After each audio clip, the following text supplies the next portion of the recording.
There's a particular kind of heartbreak many parents and carers know too well.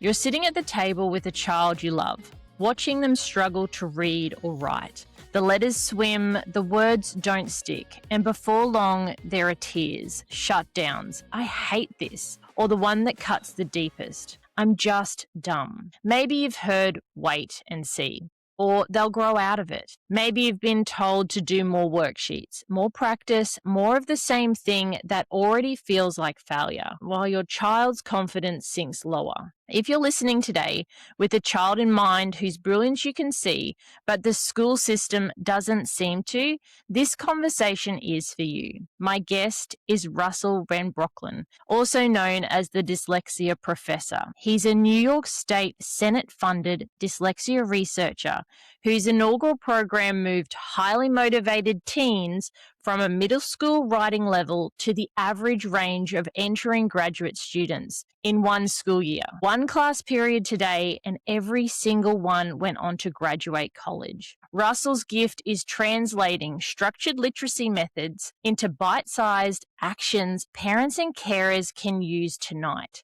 especially for kids who are deeply passionate about one thing, but shutting down around school. Today, we're talking about how to move from meltdowns to momentum using tiny 90-second wins, how to see dyslexic kids as specialists, not broken generalists, and how to start rebuilding self-belief at home. Russell, welcome to Radiant Moments. Thanks for having me. Before we get started, before we get into routines and reading strategies, I'd love to start with a bit of your story and how you came to focus on your life around dyslexia and struggling readers. Well, just so you know, this is the absolute last thing I was ever supposed to do with my life. I was supposed to be a bureaucrat for the New York State government. So what happened, what got me into this? It was the late 90s. I was finishing up with college, and I just wanted to know how laws were created, not some class in college. I wanted to know. So I signed up for the New York State Assembly internship program. And then I show up and I say, here's my neuropsychological evaluation. I have a first grade reading and writing ability.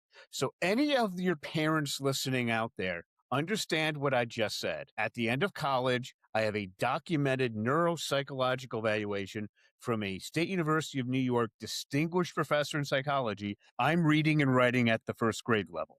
This is worse than what you're dealing with. Okay. So the director looked at this and he's just flummoxed, because how it worked back then is you had the elected official, you had the chief of staff, who was probably an intern a year or two before, and then the intern. And that's what they had to run the office for the most of the session. Well, he goes up to the speaker's office because he said, this just can't work. The speaker's office said, you are not getting rid of this kid because he's dyslexic. Figure it out. They got a team together to make their senior people, and they decided on a really huge move. They physically removed me from the legislative office building because a huge part of the internship was being with your peers. And they moved me to the Capitol in the Majority Leaders Program and Council's office that ran the assembly day to day. And then when I walked in, I can see why they did it, because there are 3 administrative assistants that could help with my horrendous writing. Well, they didn't know what to do with an undergrad. They've been dealing with grad students for 30 years, and that's real work. So I got to deal at that point with gambling and changing the Constitution of New York State and focus on the assembly for that. Then for the academic portion, it was a very standard accommodation for me back then. It was multi-hour question and answer presentation, and I didn't do that was in place for the big paper. At the end, they recommended 15 credits of A-. Now, remember, I'm in with the people that ran the assembly day to day. I'm not dealing with some obscure elected official. I was there nights. I was there weekends. Because of that, I was getting offers for being a lobbyist. There were all these good positions in the New York State government that this opened up, and that's where it's going to go. Well, then they send the A- back to our flagship public university, the State University of New York Center at Buffalo. Political science looked at these accommodations, which were absolutely extraordinary. And they said, we don't like these accommodations that the state government itself came up with. So we're lowering your grade. What do you think they lowered the A- to? C? No, they flunked me. No, that's No, rude. they flunked me. 15 credits of F. My goodness. You have any idea what that does to a university transcript?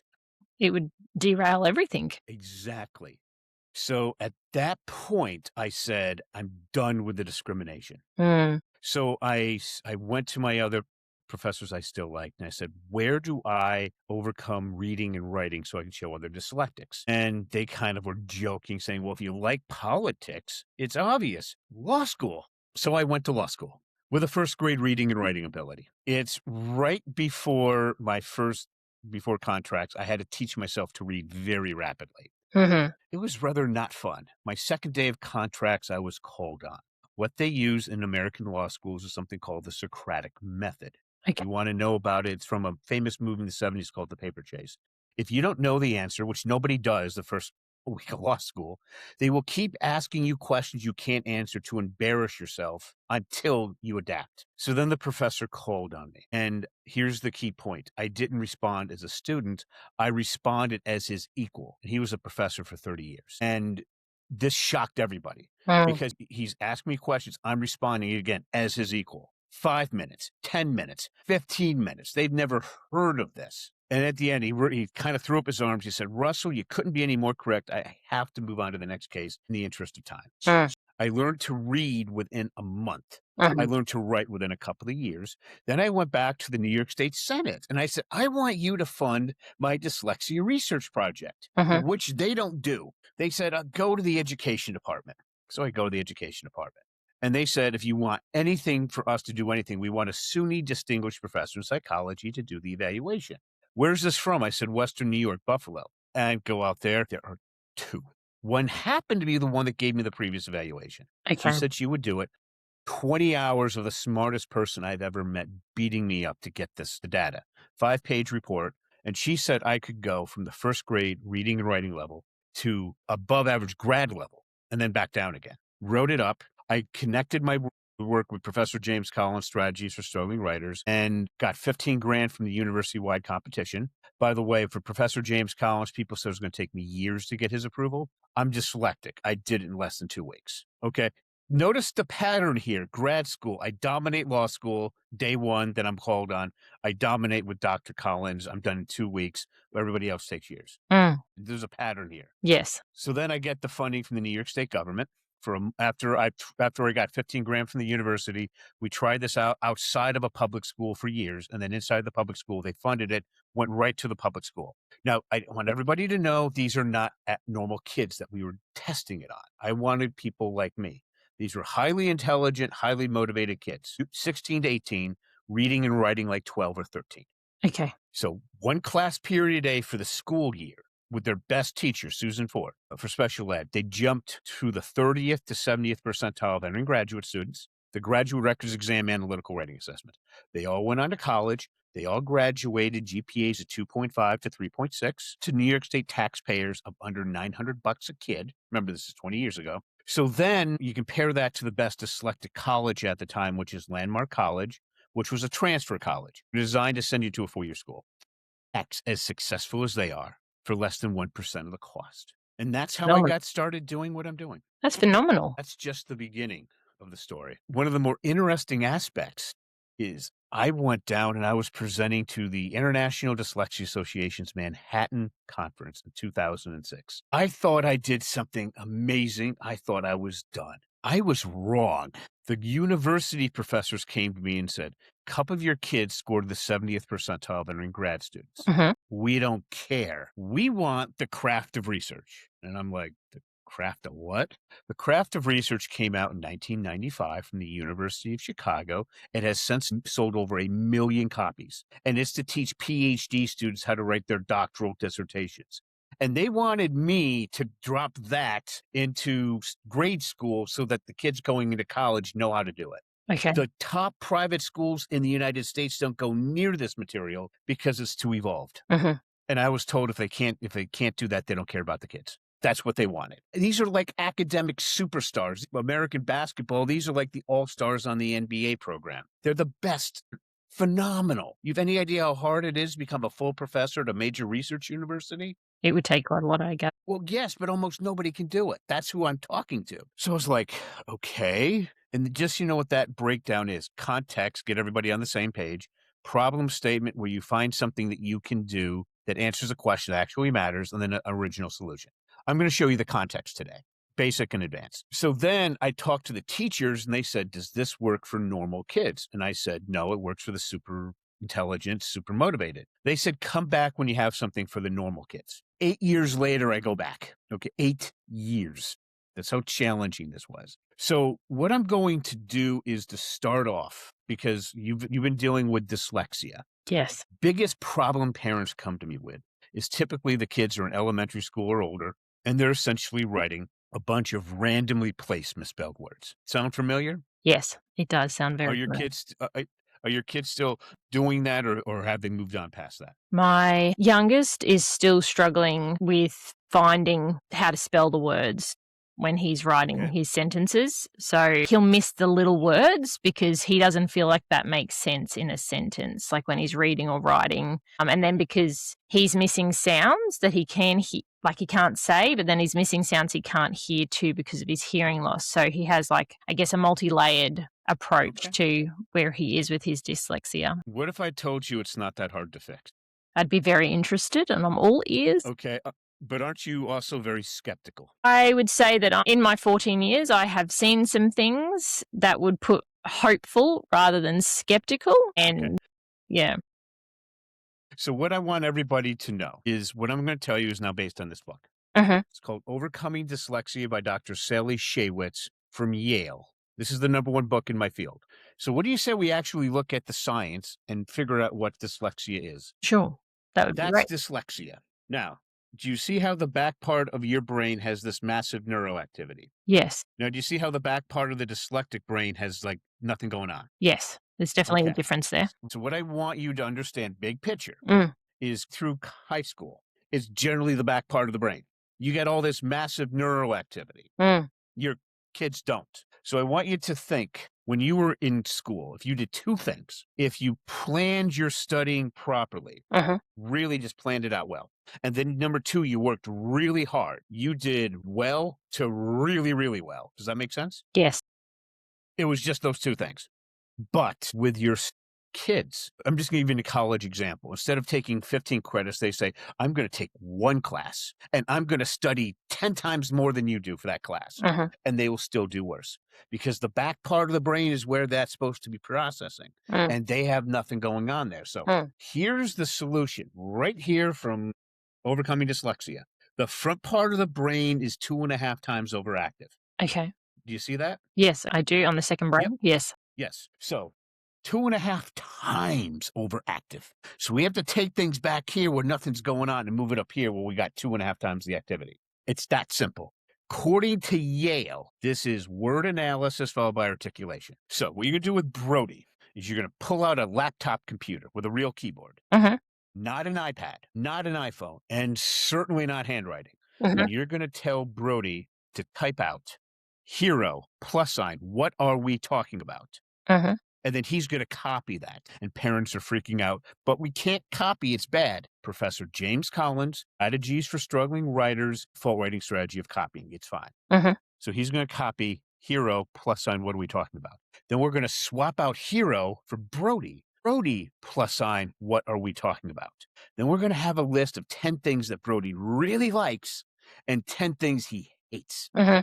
Brody's the #1 things he likes. What is speciality? What is his area of extreme interest and ability that he loves to do and he's really good at it besides video games? Soccer. Soccer. So that's going to be the first thing on the list of 10 likes and 10 dislikes. Okay. So we got Brody, +sign, what are we talking about? We're going to swap out what are we talking about for soccer. Uh-huh. So now we got Brody, +sign, soccer. See how we got there? Uh-huh. Okay. Now I'm going to try to fool you with 2 of the simplest questions you will ever be asked. Okay. If you answer them exactly, this works. If it doesn't, it's not going to work, and you'll have an epiphany on what dyslexia really is. Uh-huh. Do you think I can fool you with the 2 simplest questions you'll ever be asked? There's always a possibility. I feel like there's an Okay, option. just remember, you want to try to answer this exactly what I'm asking, Okay. precisely as possible. So we got Brody, +sign, soccer. We have to replace the +sign with a word. So here's my question. Does Brody like or dislike soccer? Likes soccer. Okay. So go ahead and give me the 3-word sentence. Brody likes soccer. But that's not what I asked. Mm. Okay, let's go back again. Okay. Do I have you a bit confused? Yes, you do. Have me a bit confused. Okay. So let's go back to the question again. Mhm. Here's my question. We got Brody plus sign soccer. We got to replace the plus sign. Here's my question. Does Brody like or dislike soccer? Definitely have me confuddled. Do I have you thoroughly confused now? You do indeed. You have Are a you T. ready for your epiphany? Are you ready to understand your son's dyslexia in ways you never had before? Yes, please. Okay. I asked, does Brody like or dislike? Mhm. What you did is what almost every educated person does. You automatically added the S to make it a proper sentence. Brody's dyslexic. He doesn't know how to do that. Mhm. Okay, so let's go again and look at the science. This is you. Mhm. This is all this neuroactivity. This is where this is supposed to happen. It's not happening for Brody. He's doing this. It's the 2.5 times overactive, Mhm. and it's just mass chaos. It's just flying around with just no organization. No filing systems. So we have to correct that by using word analysis followed by articulation. Mhm. Does that make sense? Yes, it does. Now, I would ask Brody to read what he wrote out loud because he would say like, because that's what I asked him. Brody, like soccer. Yes. Brody, does that sound generally correct? Mm. Read it out loud. Does that sound generally correct? He's going to say no. And I'm going to say fix it. Brody likes soccer. We do that for 10 likes and 10 dislikes. Do you see how this is a very simple form of word analysis? Yes. Now we're going to go because we're going to give reason one. Give me a simple reason of why Brody likes soccer. A simple reason would be that he likes movement. He likes movement. Brody likes soccer because he likes movement. Now, do you see how the reasons after because are a simple form of articulation? Yes. We have now taken from back here where nothing's going on practically to the front where we got 2.5 times the neuroactivity. Mhm. Let me try to give you an example of that. Approximately how tall is Brody and how much does he weigh approximately? Approximately 40 and 150 centimeters, I think. Now, I want you to imagine he's with a child that's like 5. Mm. He's literally about 2.5 times the size. Mhm. Could you imagine an average 5-year-old having a tug of war with Brody? What's going to happen? Brody would win. Yeah, he would just tug with one hand and send the kid on the ground. Yes. You could have 20 kids lined up, one after the other. Tug, tug. Oh, I'm getting tired. Move this arm. I would use both. At the end, he's hardly winded. They're on the ground Mhm. because he hit 2.5 times the physical strength. Now imagine 2.5 times the neuroactivity. We're dealing with a Ferrari brain here. Yes. So now that sentence I just gave you, do you see how we have a whole mess of misspelled words? Yes. It's not that hard to fix. Here's how we do it. Okay. First thing we do is we tell Brody to read what he wrote out loud. And does it sound generally correct? Mhm. And if it doesn't, fix it. Why is that important? Because teachers have a horrible time with a bunch of horrific grammar. They just don't know what to do. This makes it so they just have to deal with the mild to medium stuff, which they're experts at. Now they can start doing their job because he fixes it until it sounds correct. Then we tell Brody every time there's any misspelled words, he has to retype the entire sentence. And he's going to retype for 3 to 13 times typically. Each time that he retypes and makes a mistake and has to retype it, he's going to become annoyed with himself. And he's going to say to himself, I'm not going to make that mistake. I'm not. And they keep making them. They just think harder and harder. I'm not going to do this. They keep concentrating. That's where the magic happens. Keeps going until they correct. 10 likes and 10 dislikes for reason one. Reason one and reason two, 10 likes, 10 dislikes until it's all spelled correctly.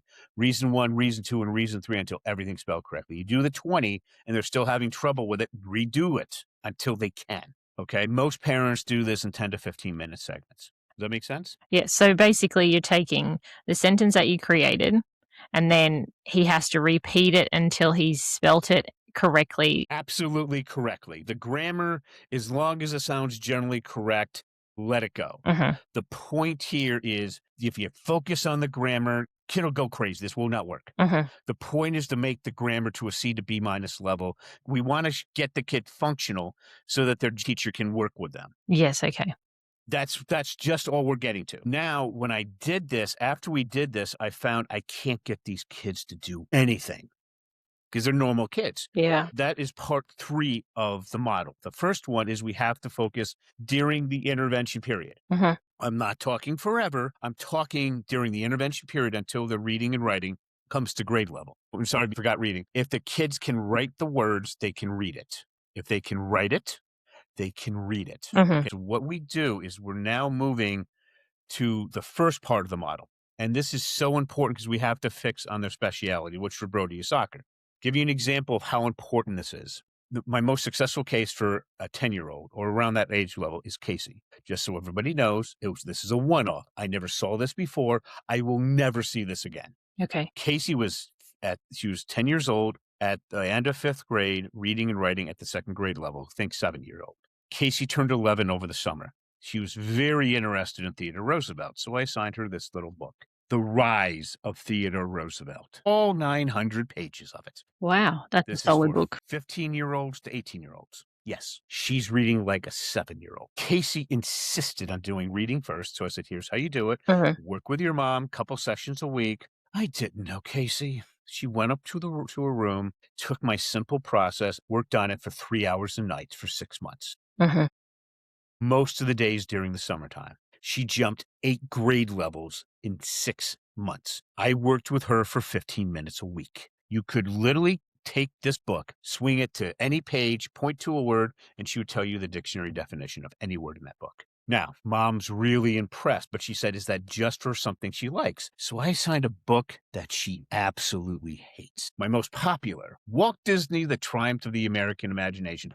All 1,000 pages of it. I assigned her to find the second universal theme and what makes the Disney magic if you go to a Disney park. It usually takes 1 to 3 years. She did it in 3 months. I asked Casey when we were finished, because her mom gave her permission, she literally destroyed that book. She hated it. I said, when we went from a book that you loved to the one you hated, how much did your motivation drop? And it was 50% for her, the most motivated kid I ever worked with. A typical dyslexic, you're going to drop 75 to 90%. So, and what is our school set up to do? It's not that they're trying to be hard on neurodiverse kids, but 80+% of them just don't have this concern. So they operate like students like you when you were younger. All you had to do was plan properly and study hard, and you had great grades overall. But for dyslexics, but remember in English class and in grade school, you would do this book, then this book, and this book. Yes. They're almost always outside the speciality. So the motivation's down 75 to 90%, and you wonder why you can't get anything done. Make sense? It definitely makes sense. It's got to be something that they're interested in if they're struggling, because otherwise they're just not doing that. Yeah, they won't do the work. And remember, I said this is just during the intervention period. Yes. So we pick a book. The example I'm going to give you, his name is Reed. Mm-hmm. Before I get to that, let me explain just the last step. So we find the kid's speciality. But if you ask your son, Mm-hmm. in his speciality for soccer, if you ask, in your speciality, do you have ideas flying around your head at light speed but with little to no organization? He's going to say yes. So then what we have to do is we have to force the brain to organize itself by using writing as a measurable output. So let me repeat that again. You ask him in his speciality in soccer, do you have ideas just flying around like crazy? There's zero organization. They're going to say yes. So we have to force the brain to organize itself to use writing as a measurable output, and that's where a lot of things self-correct. Okay. So to give you an example, if I were to give you this assignment, what effect did Martin Luther King's famous I Have a Dream speech have on the American 1960 civil rights movement? You would just go and do the paper, right? You just know what to do? I'd have to think about it for a moment and plan it out. But yeah, you think, plan, do, right? You don't need any more instruction. Yes. For a dyslexic, it's like grabbing fog. Okay. Because there's no organization. We have to ask a specific to a general question. What personally compelled Martin Luther King to want to give his famous speech?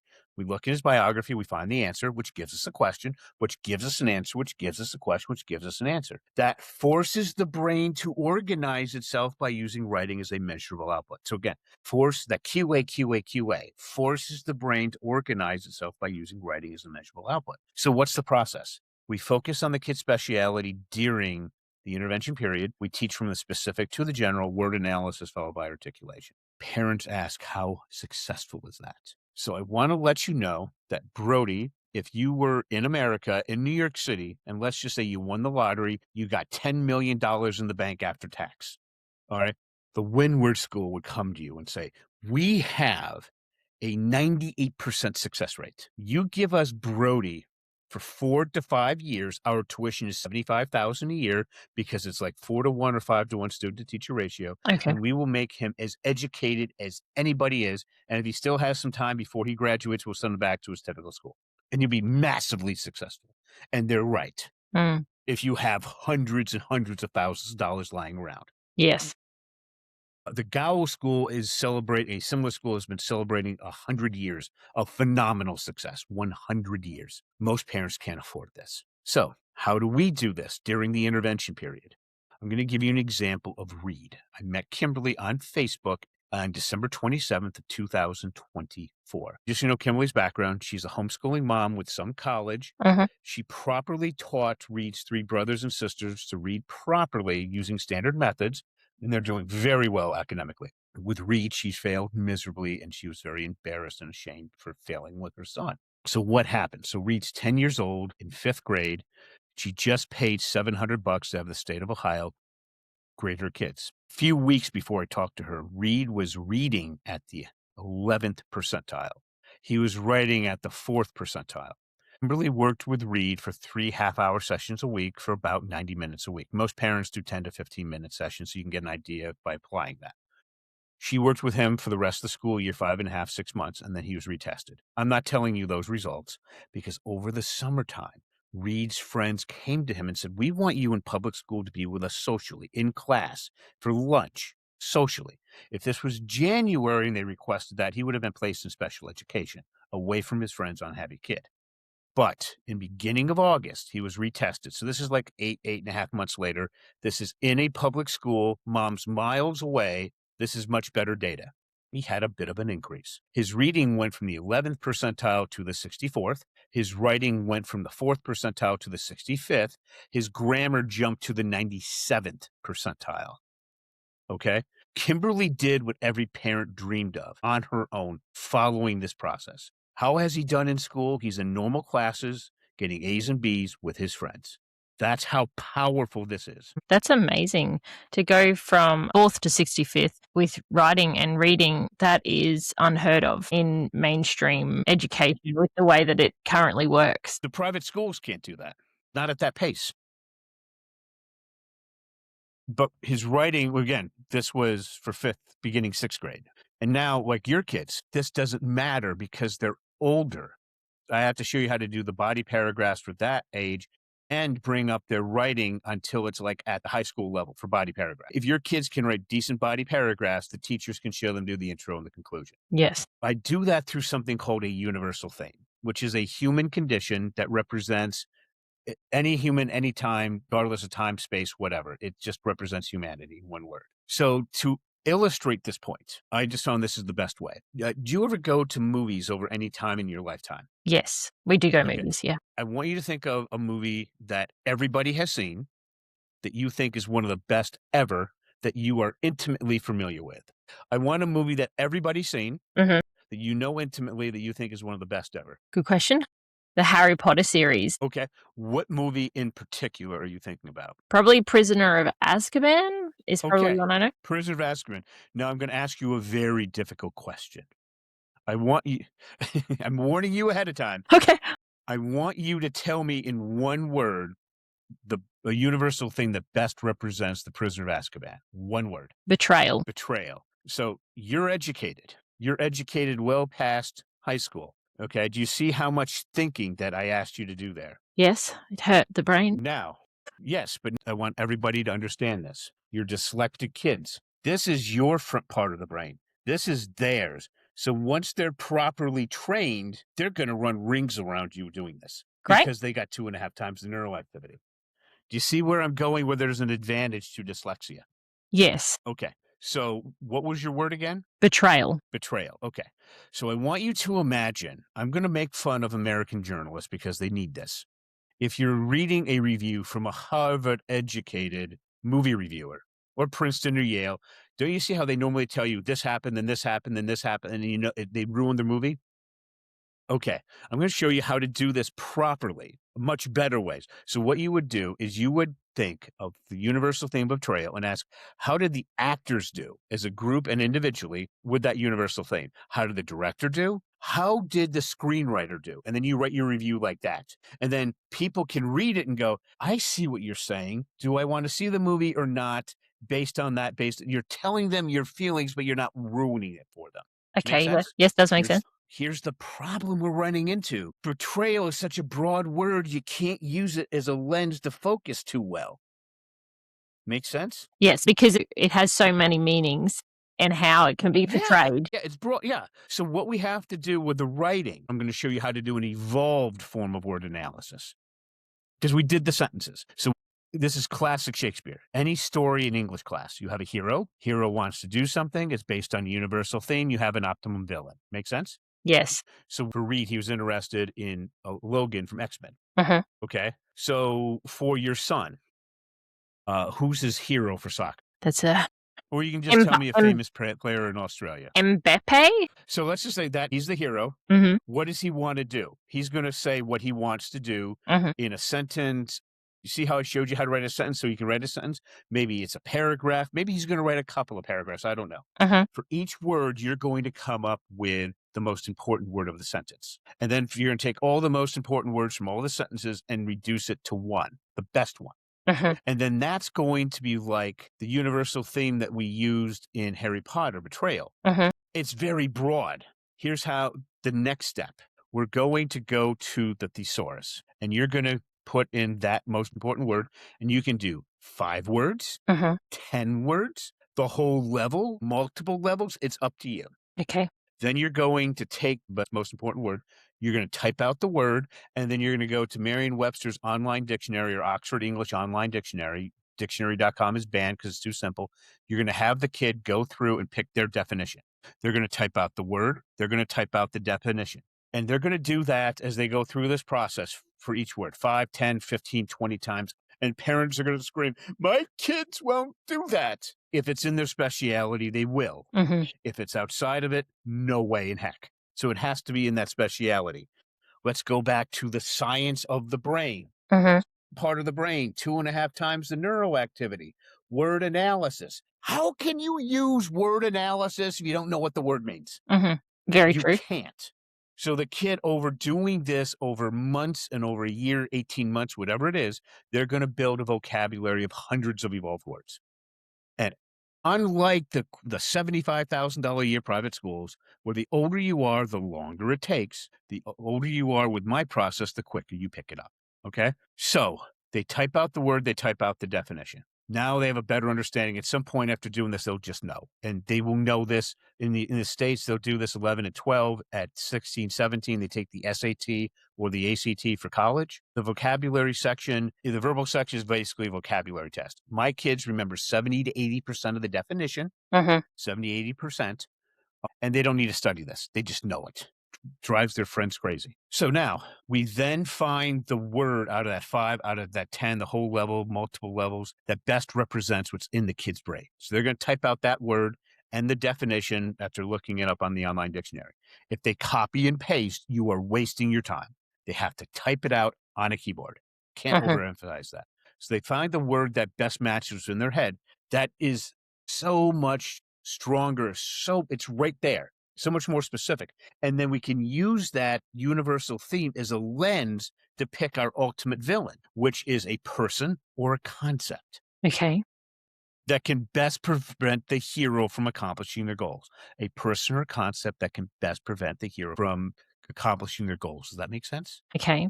So they need somebody who's creating an issue or a problem that they have to try and overcome as the hero. Right. So in any Shakespearean play, which covers everything in the English language you can possibly imagine, you have a hero, you have a universal theme based on what the hero wants to do. There's a conflict with a villain, the best one that can prevent them from accomplishing their goals, a person or a concept. I start off with people, and then I eventually move to concepts as we're developing this. And then they have a conflict that makes it interesting, and it's resolved in the third act.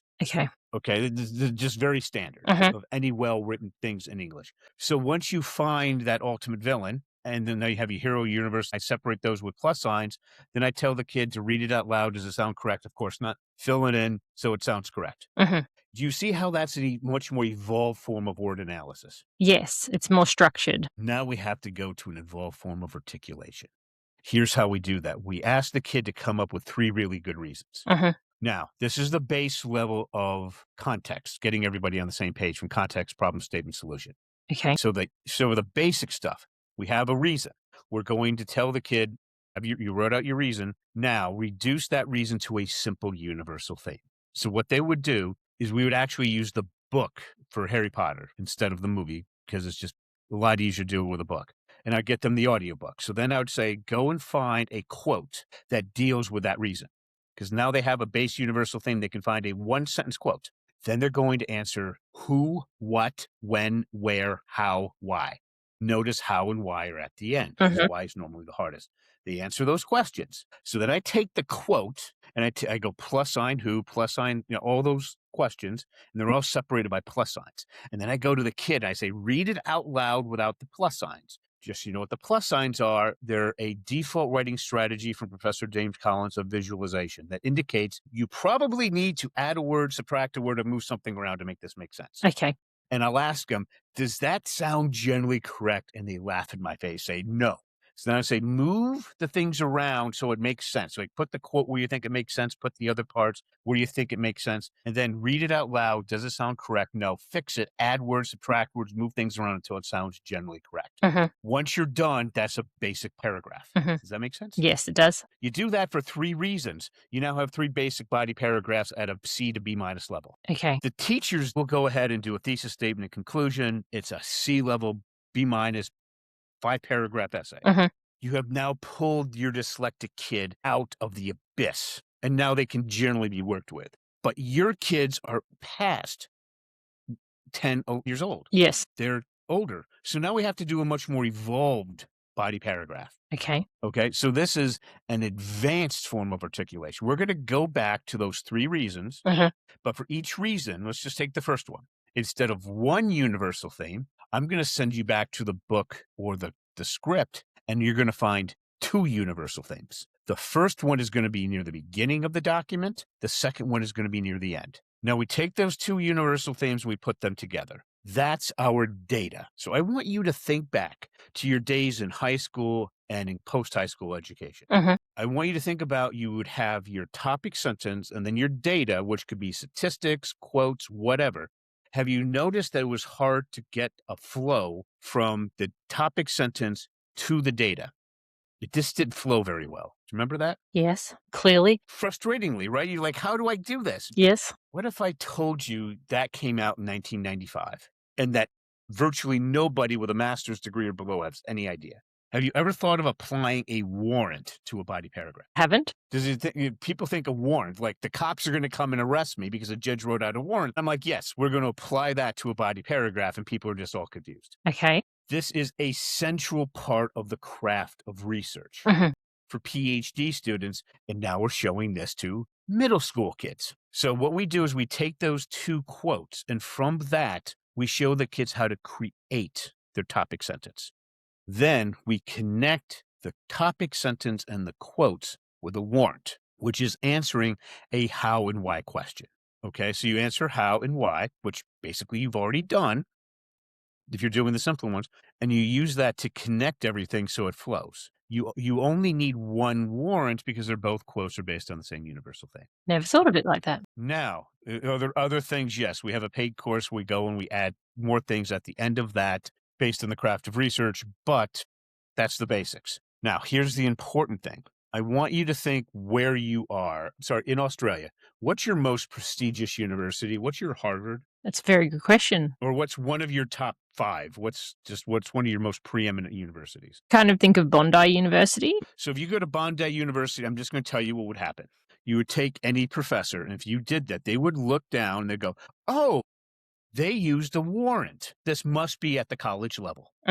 These are 2 good quotes, but when you're looking at a dyslexic, I want you in America, if you're in the last year of high school before college, we don't have A levels like they do in the United Kingdom. We have advanced placement courses that are from Princeton University, one of our Ivy League schools.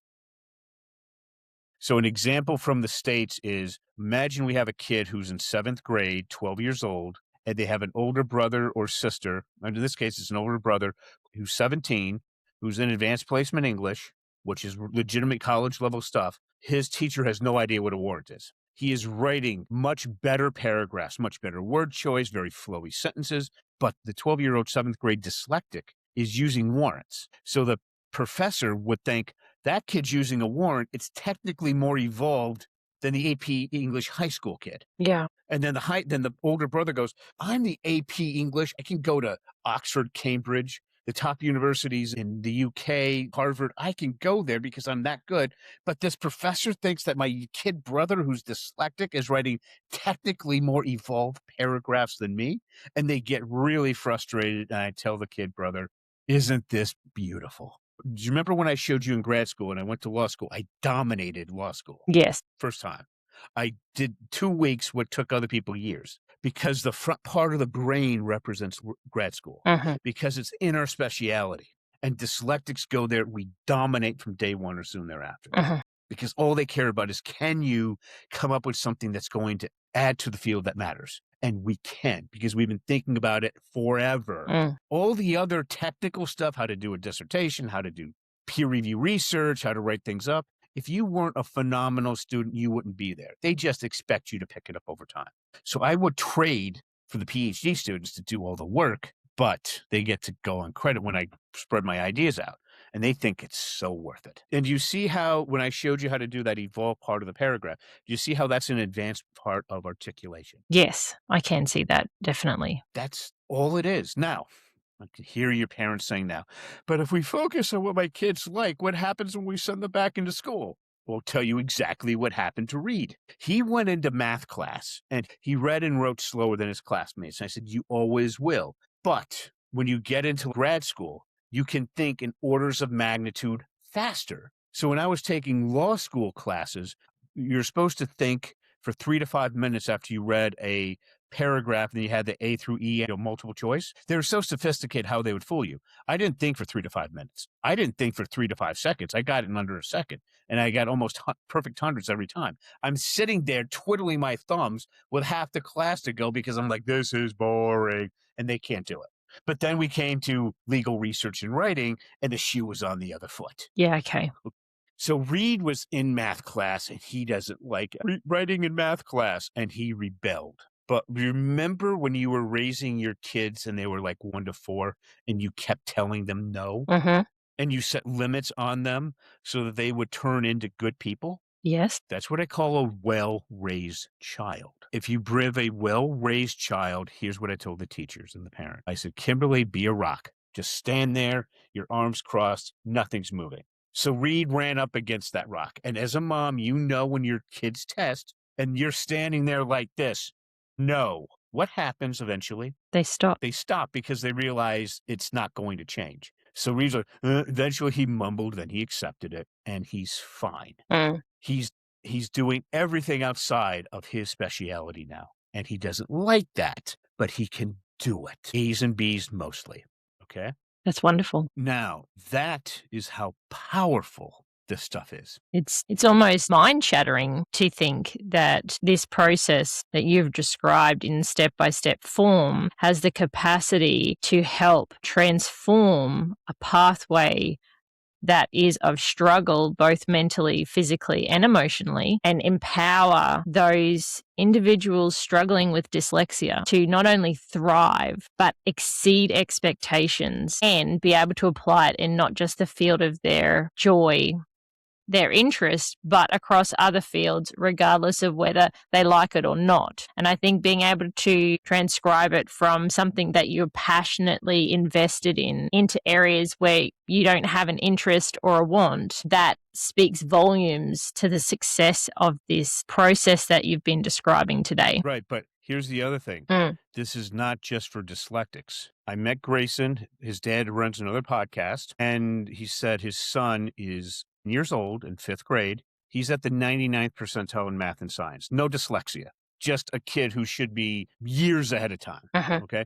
Grayson wants to work for the American government for our space agency called NASA, National Aeronautics and Space Administration. He wants to terraform Mars so humans can live there. He's 10. Wow. So I said, okay, Grayson, if we're going to do that, we need you to get you to publish. So that process his dad's showing him, and he's going to fly through that. But what I haven't gotten to is the next step is the problem statement, something that he can do, something that needs to get done. And I actually found a journal on terraforming Mars where they haven't done a peer review, like taking everything together, saying what's happened in the last 14 years. Haven't done that. So I said, Grayson, we're going to work on this. And then this is going to be the article we're going to try to get you to publish. So after he gets done with what I just told you, we're going to run through this. I'm going to give him article after article. What I do is I bring the reading level down to 9th grade and the concepts down to 12th grade. He's 10. So eventually he'll be able to read the articles. And I'm going to organize all this for him. Working with his dad, we're going to get him to draft out an article, and then we're going to submit it for publication. That's really exciting. Then it's going to be rejected because they always are. And then we're going to take that rejection and because they'll say, this is what you need to change. They're interested in the subject matter, clearly, because I made sure of that. So then we're going to have them go to a local university professor and say, yes, I can't drive yet, but I want to do my PhD eventually. Here's my article that I submitted. Here's what I have to do to fix it. Can I work with you on it? You want to see about getting a professor's attention. What I'm saying is this is the craft of research. This is the same process that I use for gen ed kids, dyslexics, ADD, ADHD. What you're going to find is from dyslexics go super deep. ADD, ADHD go medium deep. So this is where dyslexia research works for everybody. It gives me such breath. It makes me feel like it's not always going to be this difficult. It's not always going to be about, I can't do it, I'm dumb, this is too hard, that there is actually a process that we can access to support our kids in this space and hopefully change trajectory of high school so that the outcomes are phenomenal for him and for anybody else. Yes. But here's the thing. If you go through this full process, and in a couple of weeks, we're going to have our first course on a learning platform called School, SKOOL.com, where it's going to be $147 a month. Okay. And we're there for you as long as you need. Angela is going to be teaching through the material that we went over today. What's her qualifications? She has 4 years of undergraduate, a 2 years master's degree in education. She's a certified teacher for kindergarten through 6th grade, think 5 through 11 in the United States. She taught for over a decade. And then when her daughter was born, she quit and became a homeschooling mom. She's taught her son, August, who's 9 years old, and he's getting done with the basic sentences. Remember I said the older you are, the quicker you pick it up. August was 9. Reed was 10. Okay. And she was spending 2, 3, 4, 10 to 15 minute sessions a week, which most parents do. Kimberly did a lot more. So she's going to be there every week to answer your questions. That's fantastic. And we're going to take people through this entire process. Why are we doing it that way? Because most things with personal interaction, it's $500, $1,000 a month, and most people can't afford that. Yes, that's very true. This is much more accessible. Well, yeah, that's why we had to figure that part out. And then we take kids from that, and we can take you all the way through the solution and understand what we're going to recommend. We do some individual consultations where we can actually go through and figure out where the hole is for the problem statement. You go and you apply to a peer-reviewed journal. You will be rejected. If you got accepted, that would be amazing. But that rejection is going to say, this is what we want to see changed. That's why we make sure you do that before you do all the extra work. Then they come back and say, yeah, this looks interesting, but we need all this other stuff done. Yeah, okay. Well, you go to a university professor, and they're the ones that actually run the university, not the admissions office. They're the ones that bring in all the research money. And then you see a university professor go to the admissions office. I have seen this in the past. They were saying, I want this kid. And the admissions office says, well, they don't meet our standards. And you want to see a blow up where they will literally go to their department chair, their dean, to the president of the university saying, I want this kid. Yes. And they generally get what they want. Well, that's good. That's good that they have a system of advocacy that they can. No, they're the ones who bring, like, your top university. Give you a little hint. The professor's not there to teach undergrads. They're there to expand knowledge and to work with grad students. So if you got a professor bringing in $1 million a year, you really think that the president of the university or the dean is going to allow them to be unhappy? No, definitely not. They wouldn't want that at all. They'd want them to be happy as much and as often as possible. And what do they want? It's not like they're asking to bring in a fully funded doctoral student. They just want some undergrad. And then they can then work with them however long it takes to resubmit that. If it's 1 year, 5 years, I don't care. You do that, you get published, you're in a doctoral program, and now you're a star. Yes. If I can just, whilst we've been chatting, I had someone look up. It's actually the University of Melbourne that is our top university here in Australia. I just wanted to correct that information for Yes. the listeners. And that is one of the premier research universities on the planet. So you go to a professor and say, I want to publish. I got rejected. Here's where I am. Here's all the work that I did to get here. Here's context, problem statement, solution. I'll tell you what happens. They will gladly hook you up with a PhD student who put their name first on the research paper. What do you care? You're dyslexic. You can come up with another idea in 5 minutes. It's not hard for us. And then you go with that PhD student. Say, we will even put your name first. But I'm going to need you. There's all of this stuff, like how to research things, how to put all this stuff. And they will gladly do 1,000 hours of work, 500 hours of work to put their name on the publication. You offer to put it first, they will be eternally grateful. Who cares? You can come up with another idea. That's your benefit from up here. That's their You're superpower. 15. Yeah. You don't know anything yet. You go to university, you're going to find so much, but you're going to come up with so many ideas that are worth publishing. You'll never have time to do it all. Very true. And it gives them space to grow and develop and come up with an even better idea than they had previously. And I wanted to just touch base as we're coming to an end of our conversation. You heard of our 90-second reset episode, and when you reached out, you also love to work with tiny, doable routines, and I'd love to bring that into the world of dyslexia for our listeners. So you talked about turning a child's intense interest into a caregiver-sized micro win that compound and lower the daily stress. Can you explain what that would look like for us as we're coming to an end? That half circle process that I gave you, hero, universal theme, villain. So let me give you an example. A lot of these kids will go and tell me that they feel stupid. They feel retarded. And I say, why? It's English class. I would say, what are you studying in there? And they're saying we're studying Shakespeare. Now, let's just take the hardest one in the world, Romeo and Juliet. I would have them go through that process because remember, after you practice this so many times, they will go through that half circle process in less than a minute. Then I'll say, look at it from the villain's point of view, swap it out, look through the villain's eyes, look at their universal thing. So I would literally have a kids go through and they would look through 100 words on the thesaurus in under a minute because they know them so well. Then I would say what we would do is then go and look at the least written about scene. That's what AI is for. And then we're going to find the universal theme that deals with two minor characters' interaction that doesn't affect the overall arc, Yes, but is important to them, and come up with their universal theme so that you can go in to class discussion saying, have you ever thought about these two and this universal theme applied to this scene? And the professor's going to say no. The teacher's going to say no. And that sparks a discussion because that's what I do with my grad students. okay. And now the kids are like, I feel tremendous. Or if it's just general, I feel dumb. Why? I feel dumb because I said, oh, what are you really good at? I'm really good at finger painting. Like literally, the kid get commissions for that. Okay, let's go through that. You're the hero. What do you want to do? Then we find the word that best matches. The heck with a villain. What's that one universal thing? I say, that's you.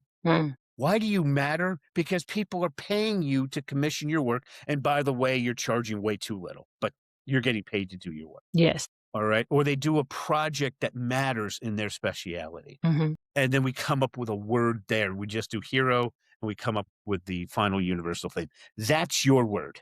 Okay. Yeah. And I said, if you still think you're stupid, go to the people that matter in your community. Go to your principal. Go to your minister. Go to the people that actually hire new people. I'm talking the senior people who are on boards of directors. Go and ask them if you're any good. I would send the kids to people on a charity board who are interested in what they do. They would say, yeah, this is really good. And no, we're not lying to you. We don't do that. Yeah, okay. And then that universal theme, that's them. Mm-hmm. And it pulls them out of this mess. And I said, when you grow up, the world is only going to care what you do in your specialty.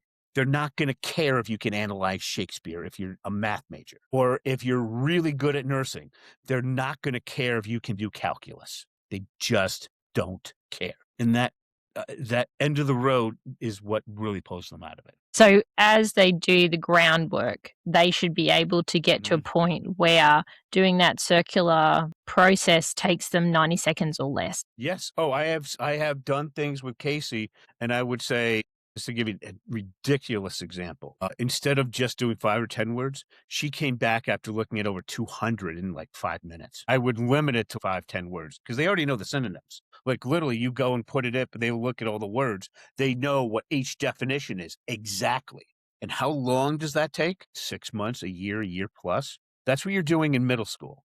And that's what makes and if you want to know what jumps their reading level up, 500 evolved words in their exact definition. And we're not doing the Orton Gillingham approach, which is for those millionaires where you see it, touch it, hear it. Okay. We're not doing that because we're using modern brain science, not something that hasn't changed much since the 1950s. And I'm not joking. Yeah, okay. I really liked where you spoke about that their specialties and how can seeing a child as a specialist can change the way a caregiver supports them both in schoolwork, in their everyday conversations. Because I think being a specialist and not a generalist adds additional power to the child. Yes, but that's exactly what we are.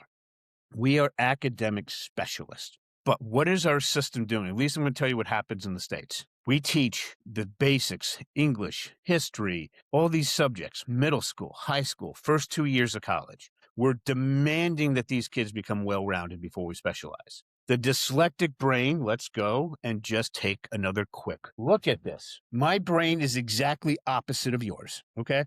So our school system saying we're going to accommodate you. Okay, let's see how effective that is. The sport that I stink at is basketball. I am the worst. What sport are you horrendously bad at? Softball. Okay, so let's say we're going to accommodate you. I want you to imagine we're going to get you, let's say Bill Gates came and said, we're going to take a year, here's 10 million bucks. We're going to get you the best softball coach in the world. We're going to get you the best equipment, the absurdly expensive best stuff. And your competition, we're going to give them used Walmart equipment. Okay. Okay. Junk. Is it going to matter? No. Okay. Because your body is not designed to do softball. Mm-hmm. My brain is not designed to do K through high school. Mm-hmm. It is the exact opposite. You can accommodate it all you want. It's not going to really mean anything. Yes. We have to take an intervention period where we focus on how the dyslexic brain actually works. Get them to grade level, put them back in. I have had clients that said, no, I'm not doing that. We're going to get them well beyond grade level and we put them back in. Then it gets to be all sorts of interesting. You don't want to know what it's like when you take a kid, go through that advanced body paragraph that I showed you, and the kid goes back in and says, let's start doing warrants. And the teacher goes, well, what are you talking about? Or we have the kids doing warrants in 5th grade. And the teacher's like, what do you mean warrants? You connect the topic sentence with the data using a how-why question. Yes. They've never heard of it. Where did you get this? A book from How to Do Research from the University of Chicago. It drives them nuts. And for high school kids, we say, well, for what you want me to do, I need to find a problem statement where there's a hole in the research and something that I can do. And here's what I'm thinking.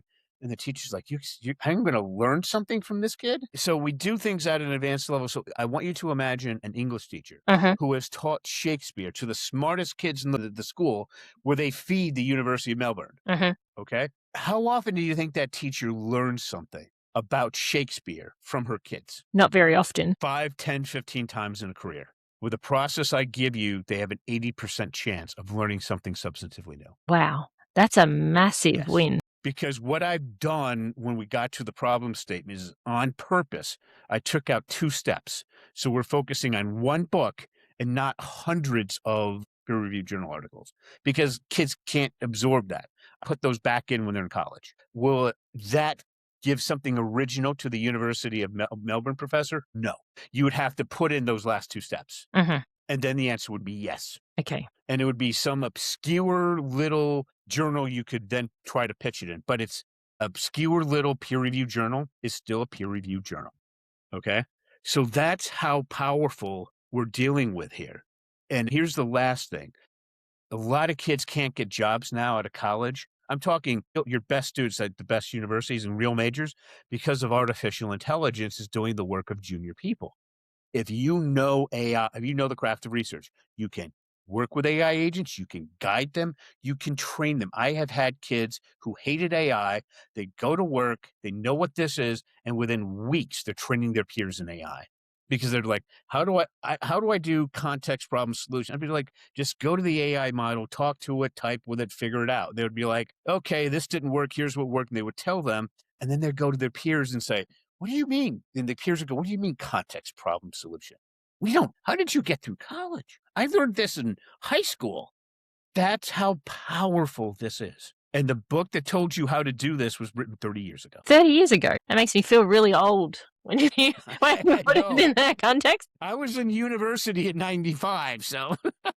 And I love how you're making this feel possible, like in the middle of a real day. It's not about setting you up at home. It's about capturing these small, meaningful wins, which is what we're all about here at Radiant Moments and JMB Inspired. And I do that big breath. That's how I feel right now after hearing all of this, that there are amazing moments that we can pull on. You've got something coming out that makes it accessible for everybody. And we've traveled from the tears and the shutdowns of so many families know through the 90-second wins to seeing dyslexic kids as passionate specialists with a future.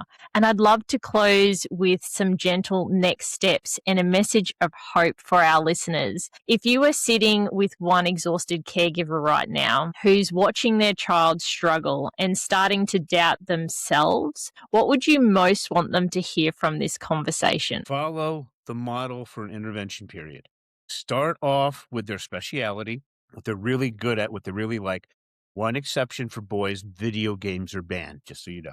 Number 2, you're going to teach from the specific to the general, and you're going to do word analysis followed by articulation. I showed you the basic way and the advanced way. If you follow that, remember, we did this in about an hour.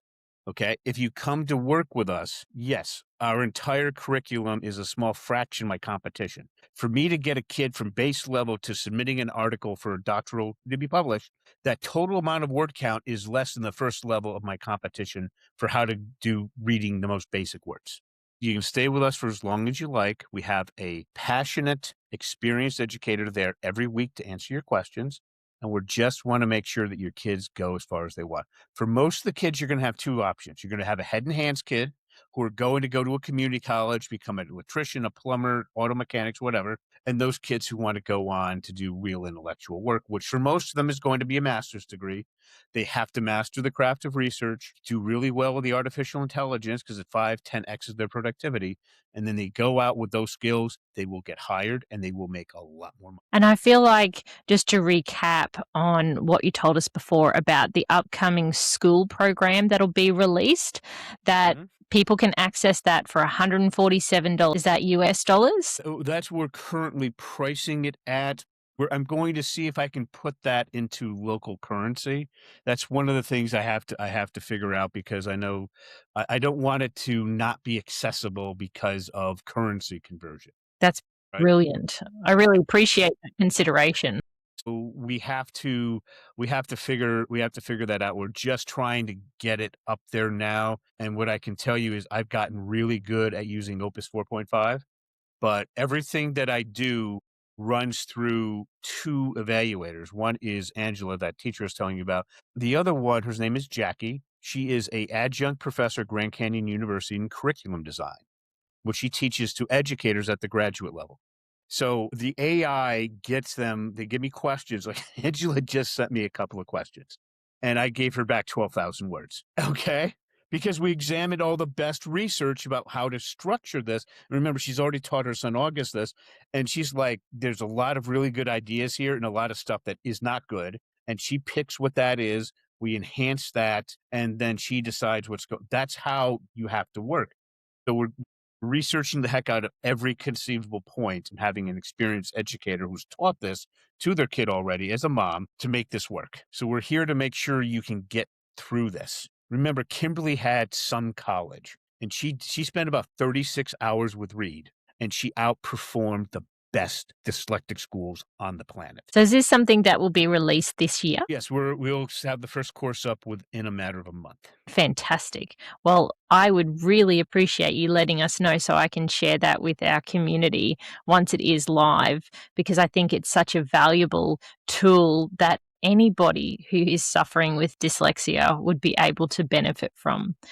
So, Russell, thank you for bringing us such clarity, compassion, and practicality to this conversation. I know for so many parents and caregivers will feel seen and a little less alone after hearing this. We've talked about the emotional reality of dyslexia, why wait and see can be so damaging, and how to use a child's passion in 90-second routines. And it's what it looks like to rebuild confidence over time. If you'd like to explore more of Russell's work, you can visit dyslexiaclasses.com. I'll link that in the show notes in the description below so you can take a look at what this space really means for someone with dyslexia.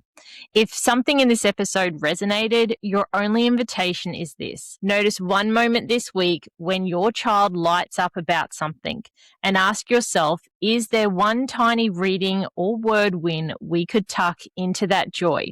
Just start there. Russell, thank you again for being here and for the heart you bring to dyslexic learners and their families. To everyone listening, thank you for spending this time with us. Your care, your love, and your very real limits are all welcome here. I'm Michelle, and this is Radiant Moments. Until next time, take gentle care of your radiant moments and of yourself.